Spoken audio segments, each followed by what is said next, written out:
Hello and welcome to the latest episode of the Punting Green, brought to you by PriceUp.bet and oddschecker. I'm your host, George Elek, and this is the show where every week I'm joined by Ginger Joe as we look ahead to the PGA Tour event this weekend. It is the Canadian Open, always a really fun event, to be fair, and it is the warm-up to next weekend's US Open, and Joe and I will be in the studio next week to record a big bumper US Open preview, so make sure you do not miss that. Joe, how are you?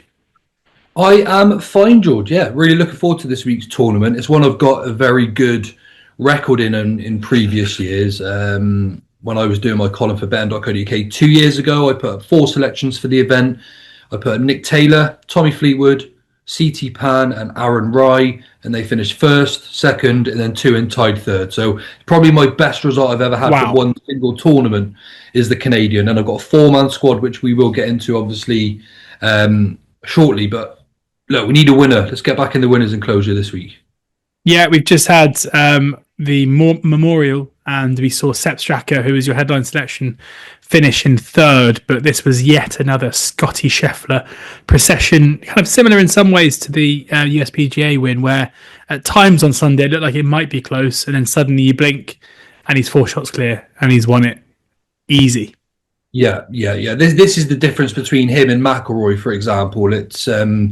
It's very minimal, but he does very little wrong. Scotty Shefflin. He hits fairways, he hits greens, and he makes putts. He makes the game look ever so simple. And we always talk about how impressive his resume is, and we're like, oh, we know he's best from tee to green, etc., etc. So I did have a little bit of digging actually into some of his stats. Now, he is now number 1 on over 30 different separate stats on the PGA Tour. So he's number 1 in strokes gained total, strokes gained tee to green, strokes gained off the tee, strokes gained approach to green, proximity to hole, approach from 100 yards, fairway proximity, scrambling, scoring average, par 4 scoring, par 5 scoring. A really impressive one though, I think, George, is bogey avoidance. He's number 1 there. So when he's in trouble, he's getting himself out of things, and taking his medicine and moving on. He doesn't do much damage as well. He's just better at everything than anyone else on the tour. It's quite simple. Obviously, last week he was the only player. There was 10 players under par. He was the only player that reached double digits, and he won by 4. If we go back to the PGA, he was 11 under par. There was only 19 players under par for the tournament, and he was again the only one that managed to reach double digits. Also, now I have stolen this one slightly off Twitter. Scotty Shefflin now has 2 wins since Bryson last won, 3 wins since Rory last won, and that's only the Masters. It's not long ago. 3 wins since JT won, 4 wins since Rahm won. He's had 5 wins since Brooks Koepka won, 6 wins since Xander Schauffele won, 13 wins since Morikawa won, 15 since Cantlay, 15 since Spieth, and 19 wins since the USA won the Ryder Cup. He just wins everything, George. It really is obscene. It's Tiger territory for me now. You don't find these sort of stats anywhere else. The fact he's winning multiple events before anyone near him can win one tournament, it really is obscene. It's quite scary how good he is, and I'm very glad he's not playing this week, because it's getting slightly boring now in that sort of nice way, I guess, because you can't ever impede someone for how good they are, but he's just relentless. He's won the Byron Nelson, the Memorial, and the PGA Championship. 12 out of 12 cuts, 9 top 10s in his 12 events, 3 wins this year. He just does everything. It's incredibly impressive, and you've just got to say he is by far the best in the world. I think this is what separates him and McIlroy. I think Scotty Shefflin is more relentless on a regular basis, where it's more likely that we'll see Rory McIlroy post a 78, 79. But again, it's that limitation of damage with Scotty Shefflin that just makes him ever so consistent. And, he is the right person to be at the top of the market. Bored or not, he is incredible. Yeah, for sure. It feels like McIlroy's win at Augusta seemed to really light the fire in Scotty Shefflin to remind everyone who's boss, and he's certainly doing that. But as you say, he's not in the field in Canada this weekend. He's going to put his feet up and get some rest ahead of the US Open next weekend. Yeah. Let's have a look at the market then, where Rory McIlroy heads it up at 9-2. An event he's got a decent record in, and he's immensely popular in Canada, as is in most of the world, but it's almost a bit of a hometown crowd for him, unless there's a Canadian in contention. Ludwig Åberg is 14-1. hometown hero Corey Connors 20-1, Shane Lowry 22-1, Bobby McIntyre 30-1, Sam Burns 30-1, another Canadian Taylor Pendrith at 30-1, Luke Clanton 35-1, Sunjay Im 35-1, Harry Hall, the Englishman who's having a great season out on the PGA Tour, is 40-1, Keith Mitchell, the favourite on the Punting Green, 40-1, and another Canadian, Mac Hughes, is 40-1. Any of those making up your four-man squad?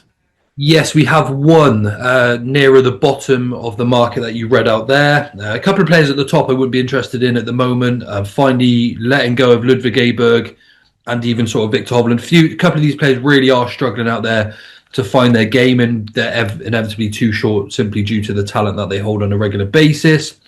Corey Connors did come under consideration for me this week, but 22-1, it's a little bit short for me because I don't feel that's value enough to be backing him in this field anyway. Rory McIlroy, the right favourite, I guess, George. You know, he planned to come back for this event before the US Open. I'd have actually liked to have seen him play in the Memorial against Scotty Shefflin last week. So there's a few at that top of the market that I don't fancy this week, price dependent, swing dependent. But I do have my main selection from that top group at the same time. So who is it? Who's the headline? So the headline selection, is going to be Harry Hall at 40-1. We're on number 85.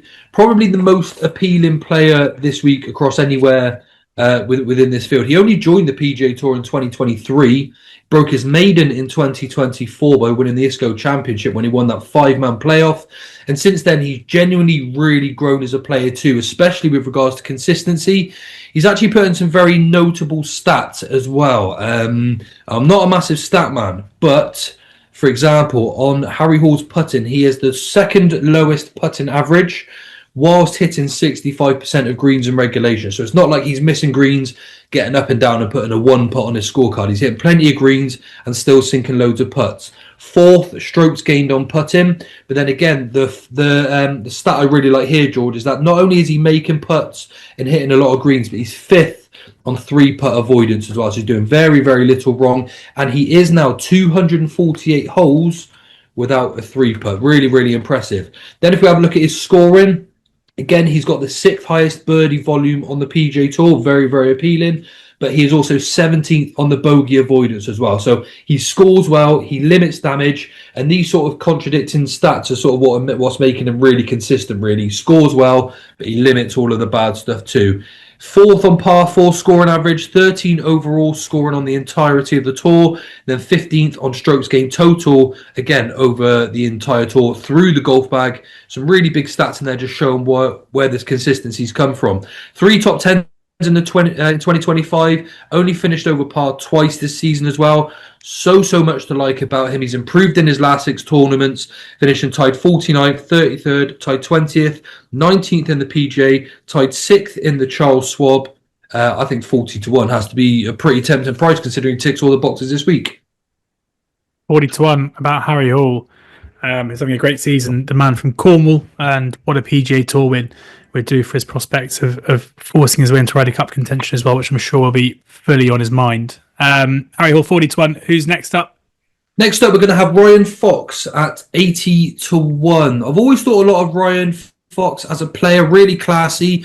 And this course should suit him quite well as well. I've always really liked his swing. It's very unique, but it is very repetible at the same time, and he does control his fade really, really well. Now, I'm not necessarily concerned about shot shape this week, but whichever you are hitting, it has to be consistent. And if I needed a player to hit a green for me from 150 yards to 175 yards to save my life, Ryan Fox would be in the top 5. Very, very reliable player. Sneaky long off the tee as well, but just plays his own game. That's enabled him to be really consistent. And it's easy to overlook Ryan Fox as a player that's not necessarily flashy, but he has already won this year, which is encouraging. For an informed player, the 80-1 definitely seems to be overpriced. Good off the tee, good with his approach play, a solid putter, knows how to get the job done. 80-1, too big, I think, for Ryan Fox. Yeah, he started well in the PGA Championship before dropping off. Had a good weekend at Memorial, finishing tied 20th. So comes into this in decent form, having struggled a little bit, having had a very good 2023. 80-1 Ryan Fox. Who's third?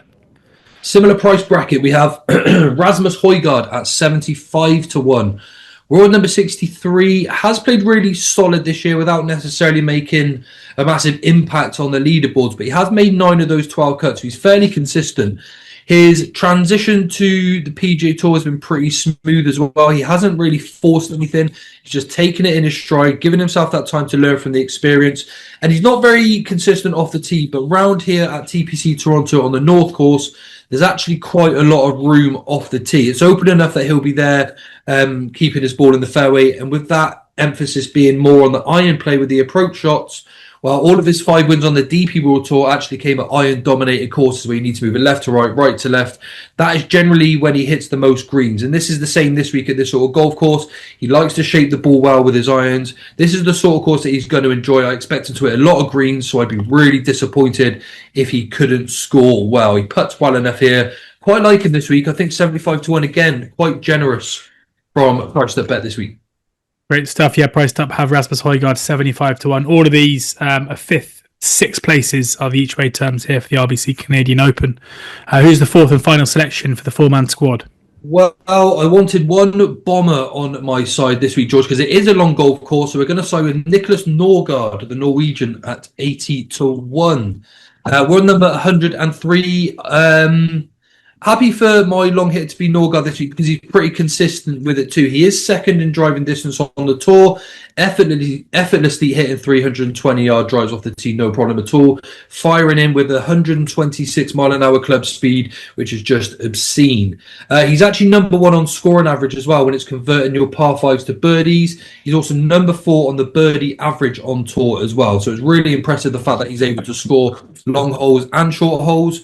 His proximity to the hole as well from 200 yards to 250 yards is number 1. I mean, he's pretty damn accurate for a bomber, George. 80-1 seems to be plenty of value about a player that's won on the DP World Tour. And again, someone that seems to have transitioned to the PGA Tour with little stress as well. So Nicholas Norgard at 80-1 is the final selection for the main squad this week.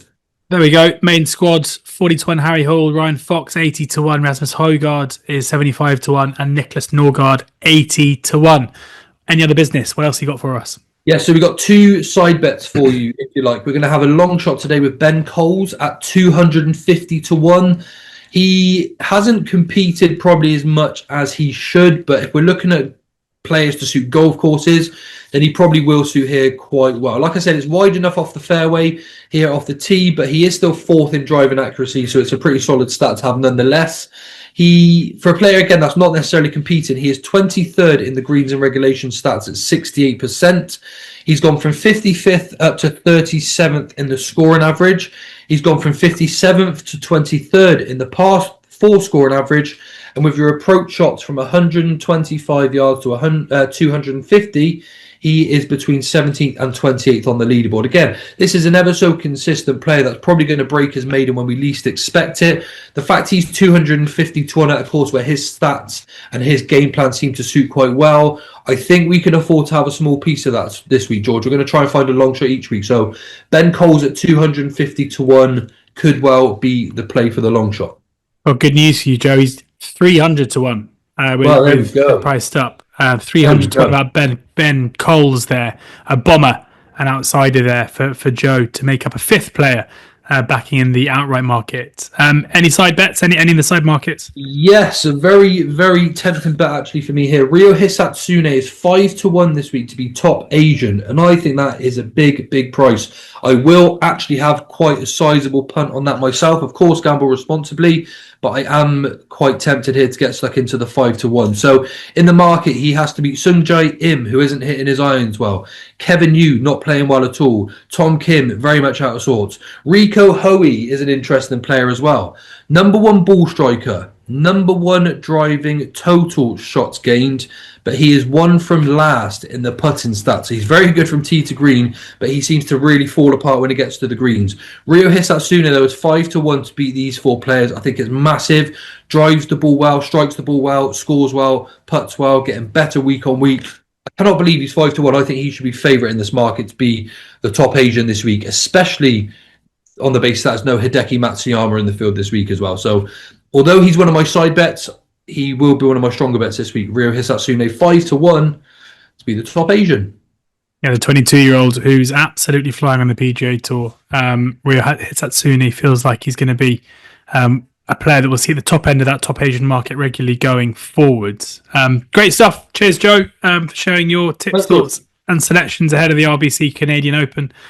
Just to run through them again quickly, you've got Ryo Hitsatsune, top Asian at 5-1, Harry Hall at 40-1, Ryan Fox at 80-1, Raasmus Hoygard at 75-1, Nicholas Norgard at 80-1, the main squad, and then Ben Coles at 300-1. If you haven't already got a Priced Up account, make sure you sign up for one. Get on there straight away. You can find all the prices and markets that we've mentioned. We'll be back again next week with the US Open preview. But until then, enjoy the golf and please ensure that you're gambling responsibly.